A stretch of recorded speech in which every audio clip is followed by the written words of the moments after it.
মোস্তাক তিশা দম্পতির কথা মনে আছে? 2023 সালে অসম বয়সে বিয়ে নিয়ে সামাজিক যোগাযোগ মাধ্যম ও গণমাধ্যমে সাড়া ফেলে দিয়েছিলেন এই যুগল। টাকা ও পাখি তুমি উইরা উইরা আসো, উইরা উইরা আইসা তুমি আমার পাশে বসো।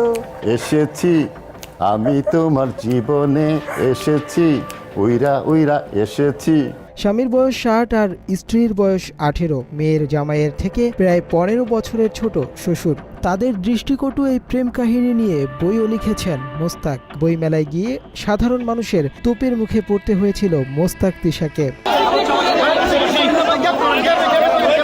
নিজের মেয়ের বয়সী স্কুল ছাত্রীকে বিয়ে করা, বই লিখে ও গণমাধ্যমের সামনে অসম প্রেমের অমরত্ব প্রতিষ্ঠায় ব্যস্ত থাকতেন মোস্তাক। এই দম্পতিকে নিয়ে হাসি ঠাট্টায় মেতে থাকত নেটিজেনরা। অল্প বয়সী মেয়েকে বিয়ে করে মোস্তাক হাসি ঠাট্টার পাত্র হলেও এই মোস্তাক আসলে কে? মতিঝিল টিএনটি অফিসের 3য় শ্রেণীর কর্মকর্তার ছেলে খন্দকার মোস্তাক আহমেদ। জাতীয় পার্টি, আওয়ামী লীগ এবং বিএনপির রাজনীতির সঙ্গে জড়িত ছিলেন তিনি।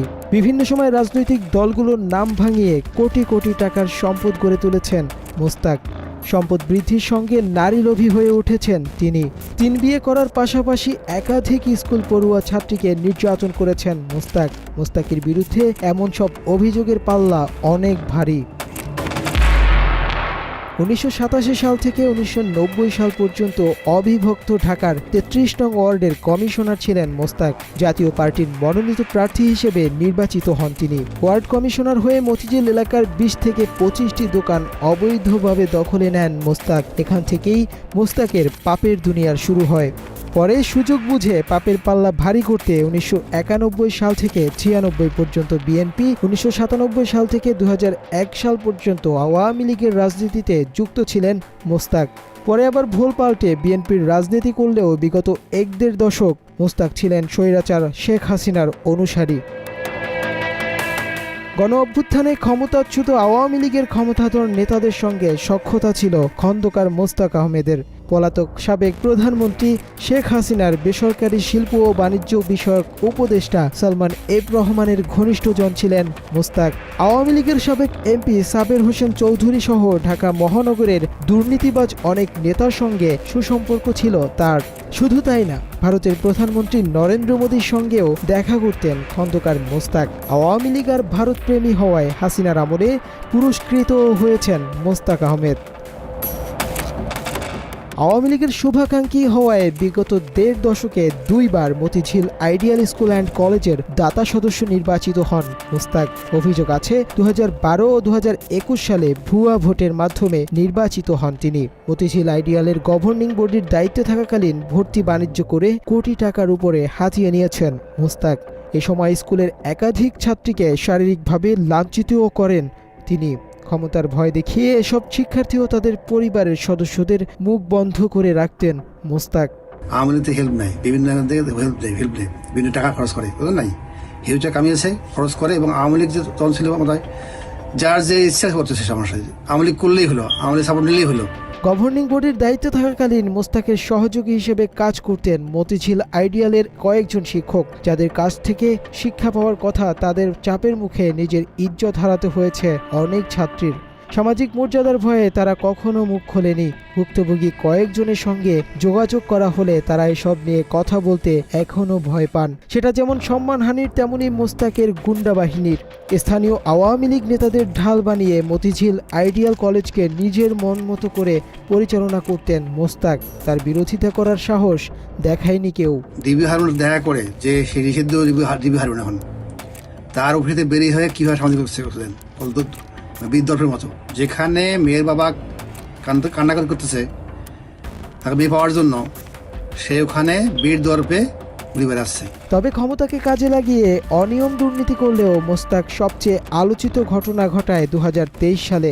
মতিঝিল আইডিয়ালে অভিভাবক প্রতিনিধি হিসেবে দায়িত্ব পালনকালে এক ছাত্রীকে বিয়ে করেন। নিজের মেয়ের বয়সী একজনকে বিয়ে করে ওই সময়ে আলোচনা সমালোচনার কেন্দ্রবিন্দুতে চলে আসেন মোস্তাক। 60 বছরের স্বামী আর 18 বছরের স্ত্রী মোস্তাক তিশা বিভিন্ন সময়ে গণমাধ্যমের সামনে প্রেমের বিয়ে হিসেবে দাবি করলেও তিশার বাবা দাবি করেছেন তার মেয়েকে ব্ল্যাকমেইল করে বিয়ে করেছে মোস্তাক। তিশার গোপন ভিডিও ইন্টারনেটে ছড়িয়ে দেওয়ার ভয় দেখিয়ে তাকে বিয়ে করে মোস্তাক আহমেদ। শালিকাকে দেখে আমার মেয়ে দৌড়ে আসে, আমার শালিকার গলা জড়া ধরছে, ধরে বলছে, আন্টি এই মোস্তাকের কাছে আমার অনেক অশ্লীল ছবি ভিডিও আছে, সে আমাকে ঢাকা থেকে বলে নিয়ে আসছে, তার কথা মতো এখানে জবানবন্দি দিতে হবে, না হলে এগুলো সব ভাইরাল করে দিবে, আমার বাপ মাকে মারে ফেলবে গুলি করে। হ্যাঁ, তারপর আমার এক বোন মুগ্ধা থেকে বনশ্রী আইডিয়ালে যায়, তাকে খুঁজে পাওয়া যাবে না। একটা কথাই বলেছি যে আমি সম্পূর্ণ স্বেচ্ছায় নিজের ইচ্ছায় খন্দকার মোস্তাক আহমেদের কাছে এসেছে, আমাকে কোনো রকম ব্ল্যাকমেইল কিংবা জোর অপহরণ করা হয়নি। ওই সময় একটি ভিডিও সামাজিক যোগাযোগ মাধ্যমে ছড়িয়ে পড়ে। সেখানে দেখা যায় তিশাকে জোরপূর্বক কেউ গাড়িতে তুলে নিয়ে যাচ্ছেন। এই সময় তাকে বলতে শোনা যায়, আমাকে ছেড়ে দিন, আমি বাবা মার কাছে যাব। এরপর তিশাকে জোর করে গাড়িতে তুলে নিজের বাগান বাড়িতে নিয়ে যায় মোস্তাক আহমেদ। এমন অভিযোগ তিশার পরিবারের। বলছি আমি পরে খাবো, আমি তোমার বাসায় যাচ্ছি না, না খাইলে আমি যাবো। তুমি মুশফিককে কেন এইভাবে বললা? বলো কেন বললা ওকে এইভাবে? না তুমি কেন বললা আমাকে? আমি ওকে নিয়ে না, তুমি কেন বললা এইভাবে? তবে এই ভিডিওর ব্যাখ্যা দিয়ে তিশা নিজেই জানায় তাকে জোর করে তুলে নিয়ে যাওয়া হয়নি, সে স্বেচ্ছায় মোস্তাকের সঙ্গে ঘুরতে গিয়েছিলেন। 7 মিনিট 2 সেকেন্ডের একটা ভিডিও। অনেকেই বলছিল যে এখানে নাকি খন্দকার মোস্তাক আহমেদ ছাত্রী নির্যাতন করছে। গাড়িতে নিল, তখন আমি বললাম যে আমি খাচ্ছিলাম, তুমি আমাকে এখানে নিয়ে আসলে, তো আমি কান্নাকাটি করছি। আর সে আমাকে বলছে আমার জন্য, যেহেতু আমি খাইনি, আমার জন্য কিছু চিকেন নিয়ে আসলো, বললো যে খাও। আমি বলছিলাম যে আমি খাবো না। তিশার এই কথা শুনে সেই 7 মিনিটের ভিডিওর কিছু অংশ আরেকবার দেখুন। তুমি তেরামি করতেছো আমার সাথে, আমি এসব তেরামি তো মানব না তিশা।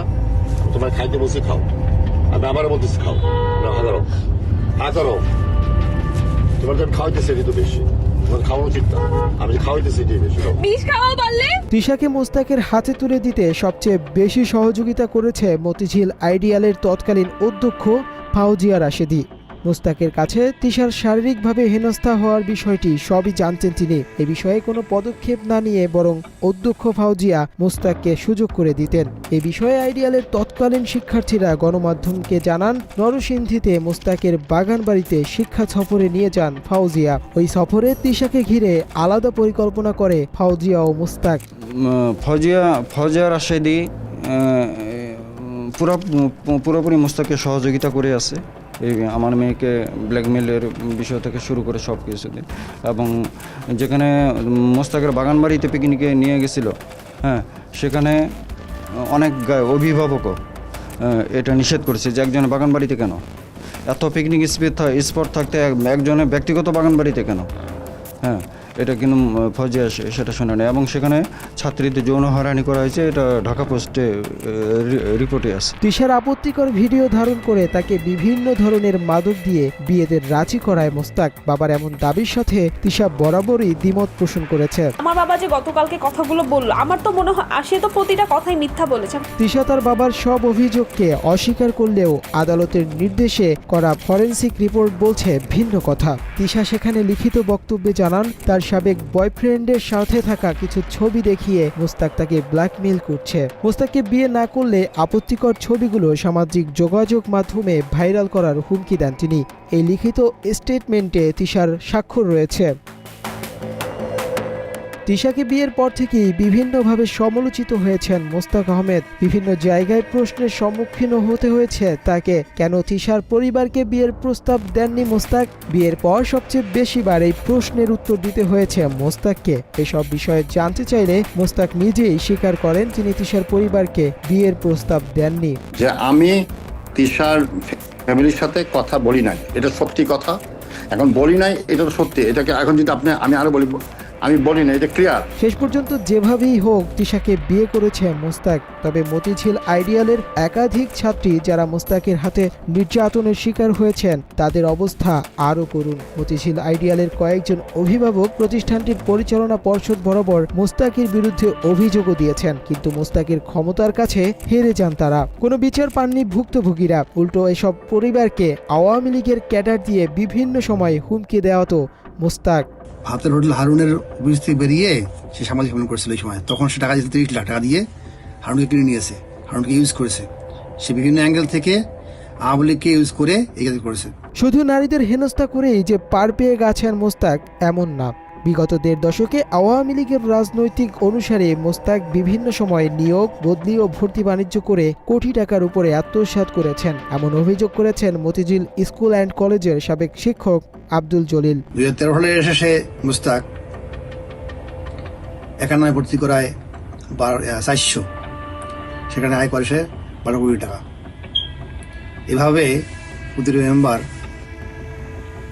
করছে, সবগুলো ভর্তি করেছে 2200 2013 সালে। এভাবে স্কুলটাকে ধ্বংস করতে তারা বিভিন্ন অ্যাঙ্গেল থেকে চুষে খাইছে। মতিঝিল আইডিয়াল স্কুল অ্যান্ড কলেজে খন্দকার মোস্তাক 3 মেয়াদে গভর্নিং বডির দায়িত্ব পালন করেছেন। এর মধ্যে 2012 ও 2021 সালে দায়িত্ব পালন করে বিভিন্ন প্রকল্পের কয়েক কোটি টাকা হাতিয়ে নিয়েছেন মোস্তাক। এরপরে হচ্ছে সে ওয়েস্টিনে গুলশানের শাখায় সে একটা সামাজিক সম্মেলন করে, এখানে সামাজিক প্রতিটা টাকা খরচ করে সেখানে। এরপরে সে বিচারের রায় কিনে নেয় শুধু অর্থের বিনিময়ে। তার এত অর্থ হয়েছে, এত বানিয়েছে সে আইডিয়াল থেকে বিভিন্ন এক সময় কামিয়ে সেই অবস্থা নিয়েছে, এবং বিভিন্ন অ্যাঙ্গেল থেকে অনেক সাথে টাকা নিয়েছে, যেমন আমারও নিয়েছে। কারো 15 লাখ, কারো 20 লাখ, কারো 25 লাখ, কারো 30 লাখ টাকা নিয়ে টাকা দেন, 2 লাখ 3 লাখ পিয়ন পর্যন্ত বাদ জানি।